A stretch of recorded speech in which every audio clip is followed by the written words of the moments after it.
Before this story begins, you are asked for a moment of your stillness.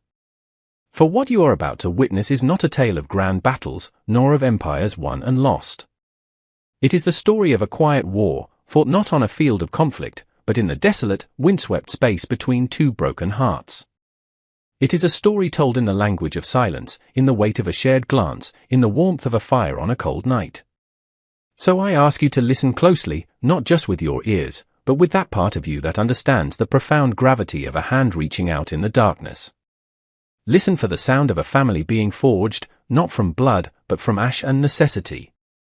This is a testament to the fact that sometimes, the greatest act of defiance is simply to survive, and the greatest act of love is to help someone else do the same.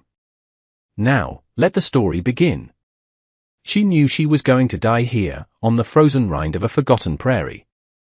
The wind, a razor of ice, sliced through her threadbare shawl, seeking the last vestiges of warmth from her body and from the tiny, still form clutched to her chest.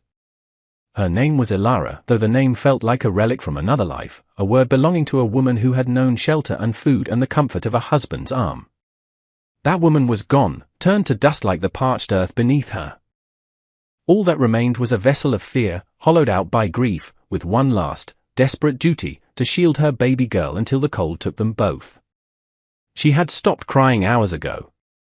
Tears were a luxury, a waste of precious heat. Now, there was only a dull, rhythmic rocking, a metronome counting down their final moments. It was then that she heard it, a sound apart from the wind's mournful song. The crunch of hooves on frosted soil. She did not look up. It made no difference. Whether it was a beast or a man, the end would be the same. The sound stopped. A shadow fell over her. He saw her from a distance, a dark smudge against the grey rock, a heap of rags that did not belong in the landscape of his solitude. Silas was a man who had intentionally erased himself from the world, retreating to this harsh expanse where the only voices were the wind and the ghosts of his own making. His first instinct, honed by years of isolation, was to ride on. The world and its sorrows were no longer his concern.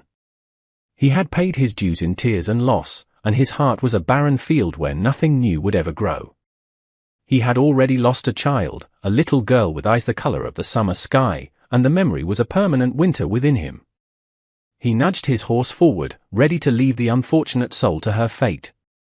But then, the bundle of rags in her arms shifted.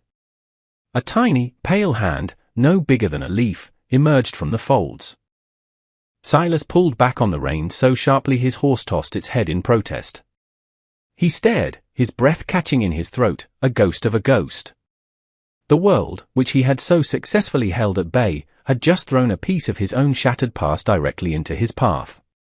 He slid from the saddle, his movements stiff and reluctant. He approached not as a savior, but as a man walking toward a memory he could not outrun. He said nothing. Words were useless things, artifacts of a life of connection he had long since abandoned. He uncorked his water skin and held it out. The woman, Ilara, finally lifted her head. Her eyes were vacant, chasms of despair. But when she saw the offering, a flicker of something primal and protective surfaced. She took the water skin, her hand trembling violently, and pressed it not to her own cracked lips, but to the baby's. Silas watched, his face an unreadable mask of stone. He had not intended to save her? He had only intended to give water to a child. He did not yet realize that, in the unforgiving calculus of the wild, it was the exact same thing. He took them back to his cabin, a structure as stark and functional as the man himself. It was a single room of rough-hewn logs, chinked with mud and moss, containing little more than a cot, a stone hearth, and the tools of survival. There were no comforts here, no softness, only the brutal honesty of an existence stripped to its essentials. He gestured for Ilara to take the corner farthest from the door, a space of relative shelter from the drafts. He laid down a thick, worn buffalo hide, its surface smooth with age. It was a bed, a promise of insulation against the biting cold, and nothing more. He did not speak to her, did not ask for her name or her story. Her story was written in the hollows of her cheeks and the terror that lived in her eyes. He had no desire to read it. His own grief was a library he could never escape, and he had no room for more volumes. For 2 days, a heavy, suffocating silence filled the small space. Silas moved with a relentless, solitary purpose, chopping wood, mending tack, cleaning his rifle. He was a creature of routine, and their presence was a disruption he tolerated with a clenched jaw. Ilara remained on the buffalo hide, a wraith-like figure holding her baby, Lena, so tightly it seemed they were a single being. She watched his every move, her gaze darting and fearful, like a trapped animal assessing its cage. She barely ate the food he left for her, a piece of hardtack, a strip of salted meat, as if she believed she didn't deserve it. On the second night, Silas noticed the food was untouched. He rose from his cot in the dead of night, the fire embers casting long, dancing shadows. He walked over to where she slept, her body curled protectively around the child. He took a piece of smoked jerky from his own private stash, the tenderest part, and placed it silently beside her hand. He returned to his cot and lay awake, staring into the darkness. It was not an act of kindness. It was, he told himself, an act of maintenance. A tool, to be useful, must be maintained. And for reasons he refused to examine, these two souls had just become his unwilling, unspoken responsibility. The first snows arrived, not as a gentle dusting, but as a vanguard of the brutal winter to come. The flakes fell thick and fast, clinging to the pines and blanketing the world in a pristine, merciless white. Silas knew this land. He knew the coming season was not a thing to be weathered, but a predator to be outmaneuvered. His small cabin, which had for years been a sufficient fortress for one man and his memories, now felt like a trap. It was not large enough to house his ghosts and these two living, breathing interlopers. He could not stay. And yet, as he looked at Ilara, who was watching the snow fall with a renewed sense of dread, he understood he could not leave them behind either. They were a burr caught on his soul, and he had no choice but to carry them with him. He made his decision in silence, as he did all things. The next morning, he began to pack, his movements economical and decisive. He loaded his sturdiest mule with supplies, flour, salt, ammunition, and a small tent. He was preparing for a journey, not a short one. Ilara watched, her fear coiling in her stomach. Was he leaving them? The thought sent a fresh wave of ice through her veins. But then he walked over to an old wooden chest, a relic from his past life that he never opened. He lifted the lid and pulled out a pair of women's boots. They were worn, but the leather was thick and well-oiled, the sole sturdy. They had belonged to his wife. He walked over to Ilara and, without a word, set them down in front of her. The gesture was more profound than any promise. It was a piece of his history, a sacred object, and he was giving it to her. It meant she was coming. It meant she would be shod for the hard miles ahead. Later, he took strips of leather and a piece of canvas and fashioned a carrier for the baby, Lena. He adjusted the straps, fitting it to his own broad chest. He would carry the child. He had taken on the burden, made it his own. They set out as the snow fell, heading not east toward civilization, but deeper west, into the jagged, unforgiving teeth of the mountains. He was heading for a hidden valley he knew of, a place of sanctuary so remote the world would never find them. The journey was a crucible, forging them in silence and hardship. They walked for days, a slow procession against a vast, indifferent wilderness. Silas led, breaking the trail through the deepening snow, the baby Lena nestled against his chest in the carrier he had made. Her warmth was a strange and unfamiliar sensation against his heart, a faint ember in a chamber long gone cold. Ilara followed in his footsteps, the sturdy boots he'd given her a constant, solid presence on the treacherous ground. He did not speak, but he became her teacher. He taught her through action, not words. When they made camp, he would gather a specific type of bark for tinder, leaving a piece of it where she could see. The next night, she would find some herself. He would point to the sky, a single, sharp gesture at a ring around the moon, and the next day a storm would hit. She learned to read the land by reading him. She was an astute observer, her survival instincts sharpened by trauma. She watched how he moved, how he listened, how he conserved every ounce of energy. She began to mimic him, her movements becoming more efficient, her gaze more focused. One night, the unearthly howl of a wolf pack echoed through the valley, chillingly close. Elara flinched, an involuntary shudder running through her as she pulled Lena's blanket tighter. She sat rigid by the fire, her eyes wide in the flickering light, every muscle tense for a threat she could not see. Silas, who was cleaning his rifle on the other side of the fire, saw her terror. He said nothing. He simply finished his task, stood up, and moved his bedroll from its customary spot. He laid it out on the ground between her and the direction of the howling. He placed himself, his body, his presence, as a literal shield. He did not offer empty reassurances. His action was the only reassurance that mattered. That night, for the first time since her husband's death, Elara slept through until morning. The wolves still howled, but there was a wall between her and the sound. They came to a river, a wide, shallow artery of water so cold it seemed to steal the very air above it. Ice clung to the rocks like sugar crust. Silas crossed first, testing the footing, then turned to help her. He took her hand, his grip firm and impersonal. Halfway across, her foot slipped on a slick, moss-covered stone. She fell with a sharp, involuntary cry, not of words, but of pure pain. Her ankle twisted beneath her. Instantly, he was there, lifting her with an ease that belied his lean frame. He carried her the rest of the way to the bank and set her down gently. Without a word, he knelt and carefully removed the boot, his touch methodical and surprisingly gentle as he probed the swelling joint. It was a bad sprain, but not broken. Back at their makeshift camp, he built up the fire and went to work. He soaked strips of cloth in the near-boiling water from their cookpot, wringing them out and applying them to her ankle with a practiced efficiency that spoke of a past filled with such injuries. She sat on the buffalo hide, watching his hands. They were calloused and scarred, the hands of a man who wrestled his living from the earth, yet they moved with a surgeon's precision.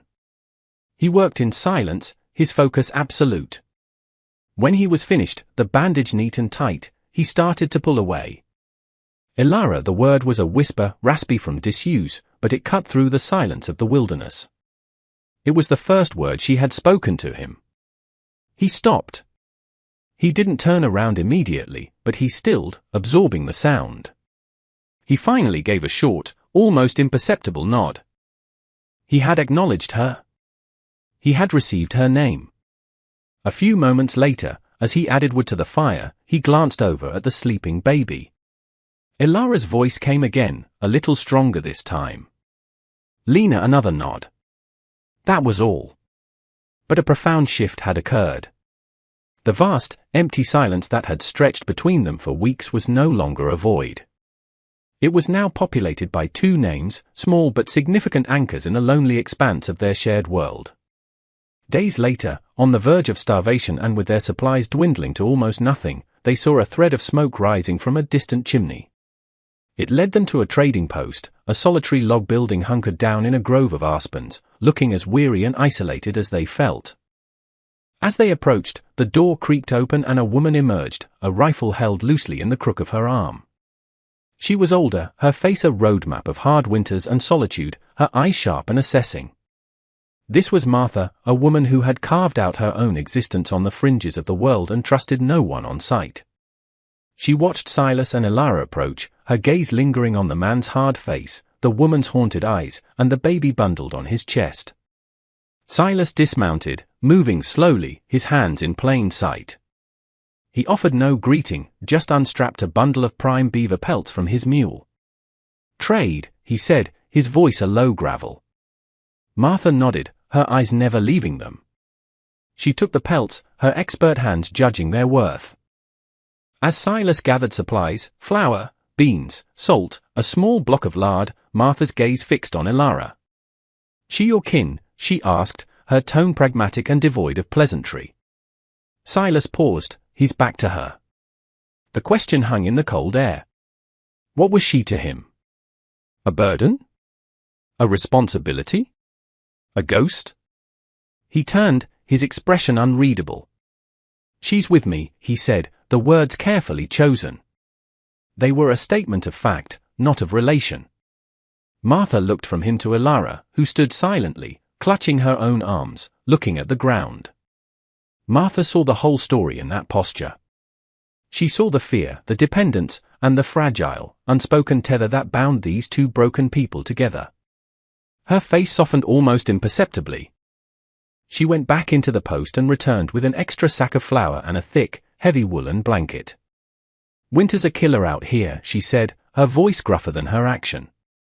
"You'll need this." It was an act of charity, but more than that, it was an act of recognition. She had seen the invisible thing they were building between them and, in her own wary way, she had given it her blessing. As Silas secured the new supplies to the mule, Martha leaned against the doorframe of her post, her expression turning serious.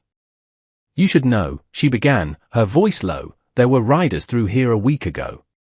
Lawmen from the territory." Silas stopped what he was doing, his body going still. He didn't look at her, but she knew he was listening to every word. "They were asking questions," Martha continued.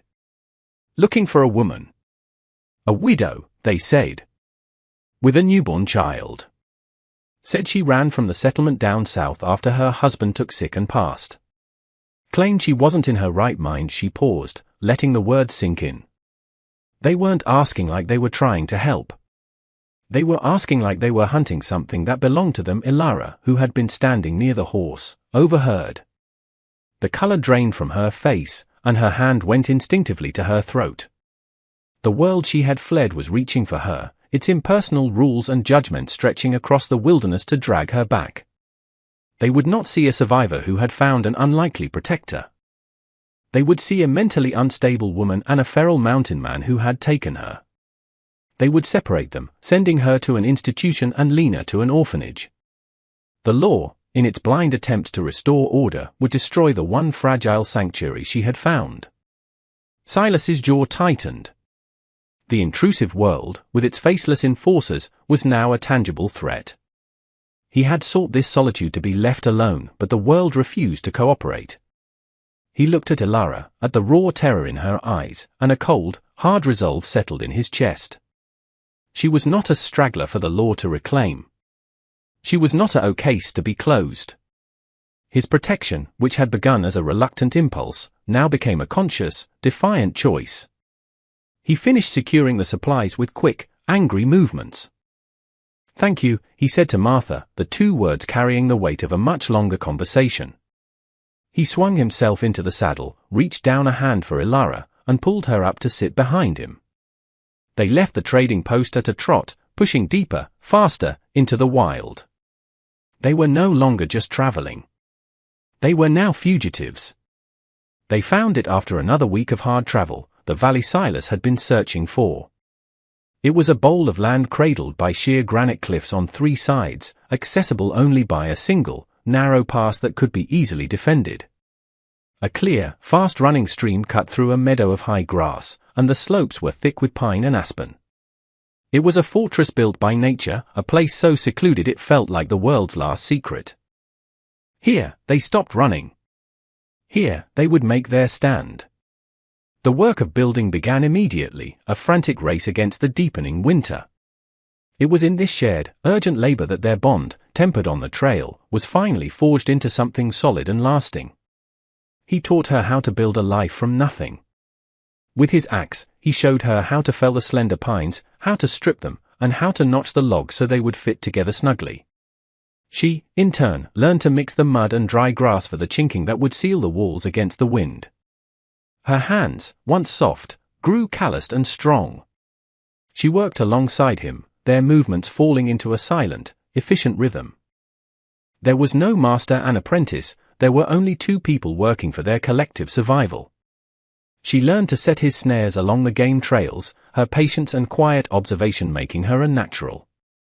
She learned to skin a rabbit with a steady hand, to salt the meat, to cure the hide. And as they built their shelter, Lena grew. She learned to crawl on the packed earth floor, her small hands patting the ground that her mother and this quiet, solemn man were turning into a home. One evening, as the cabin was nearing completion, Silas sat by the fire, carving a piece of scrap wood with his knife. Ilara watched as a small, delicate bird took shape under his skilled fingers. When he was done, he sanded it smooth with a piece of sandstone and held it out, not to her, but to Lena. The baby took it in her chubby fist, gurgling with delight.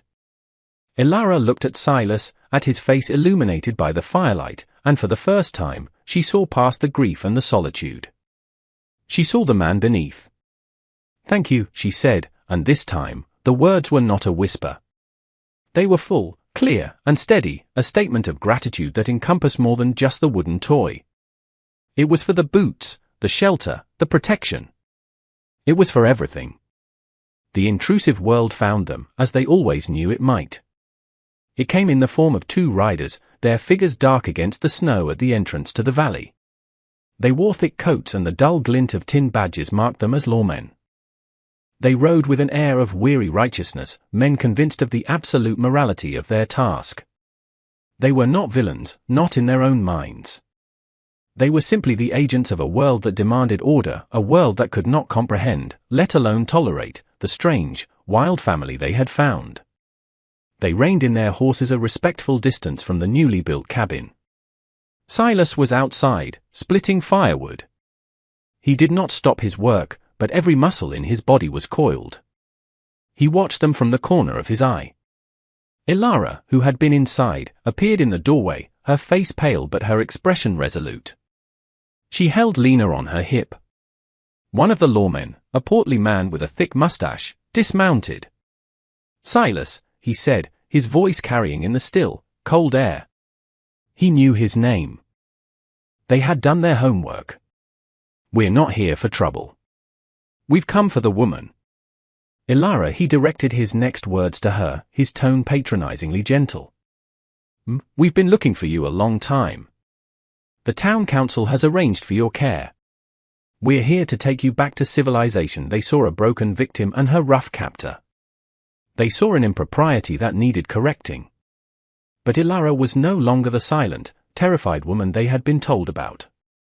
She took a breath, stepped out from the protection of the doorway, and stood beside Silas. She looked the lawman directly in the eye.